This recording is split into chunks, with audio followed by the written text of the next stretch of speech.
the city walls are made of. The idea is that eventually it will blend in with its older surroundings.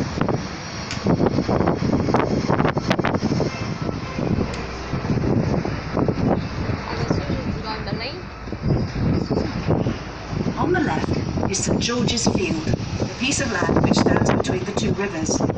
This used to be the site of the ducking stool, where you could be ducked for such misdemeanours as being a witch, brewing bad beer, or being a nagging wife. We move on to Skeldergate Bridge and cross the River Ouse, York's main river. Look to your right to see Ouse Bridge, the oldest of the bridges built in 1821, replacing various older bridges dating back to Viking times.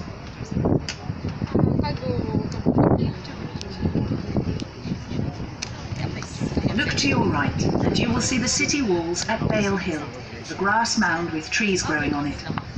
Bale Hill was the site of William the Conqueror's second castle, dating to around 1068.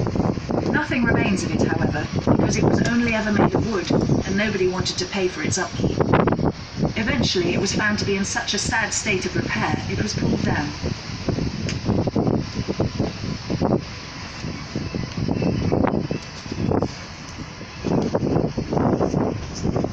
Bishopthorpe Road has been named in the Times as one of the top 30 of the coolest places to live in the country. In 2014, the Tour de France passed through this area on its way into York. A great street party was held here, and some of the local pubs even changed their names. The Slip Inn became La Slip, and the Swan became La Swan. Eles têm umas danças, parece um João mesmo. Vem daqui, né? É uma influência europeia isso. Como é que chama isso? Nem pra forçar. Isso é na Rússia, né? Notice the buildings around become much more modern outside the walls, but don't be fooled. There used to be older buildings outside the city walls, but in 1644, York was under siege for 3 months during the Civil War.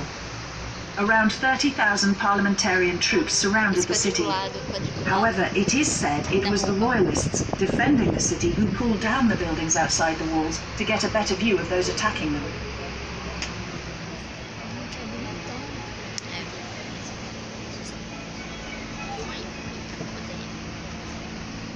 As we set off through the lights, look left and keep looking left for a brief chance to see the smallest house in York.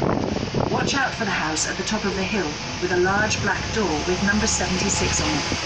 Just after it, look in the gap and there is a door with the number 76A on it. This claims to be the smallest house in York. We are now in an area of Victorian and Edwardian York. With the arrival of the railways to York in the 1800s, the city grew rapidly. More houses were needed to accommodate the growing population, which had shot up from 17,000 in 1801 to a staggering 77,000 by 1881. These new suburbs were built outside the city walls, with back-to-back terraces to house the people who had come to York to work on the railways and in the chocolate factories. Once the railways had arrived, York became much easier to get to and quickly became quite a tourist destination for the middle classes. No longer did you have to make the long and dangerous journey down south for entertainment by horse-drawn carriage, and so York soon became the leisure and pleasure capital of the north. Chocolate making took off in York mainly with the coming of the railways, although chocolate has been made in York since 1700. The two main chocolate makers in York were Terry's, who started making chocolate in 1767, and later Rowntree's, who had opened a grocer's shop in the centre of York in 1822.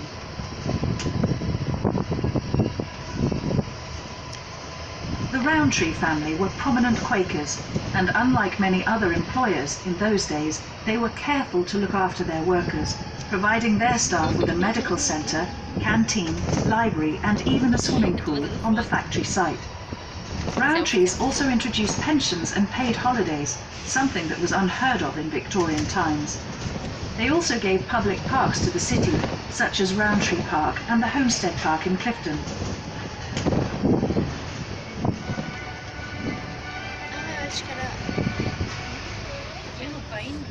In Camplesham Road, we pass a modern housing estate known as the Chocolate Works, which gives a clue to what was in this area.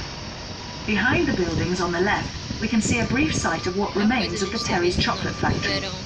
Sadly, Terry's no longer makes chocolate here in York. The factory was closed down in 2005 and production was moved elsewhere. Its most famous product, the chocolate orange, is now made in Europe.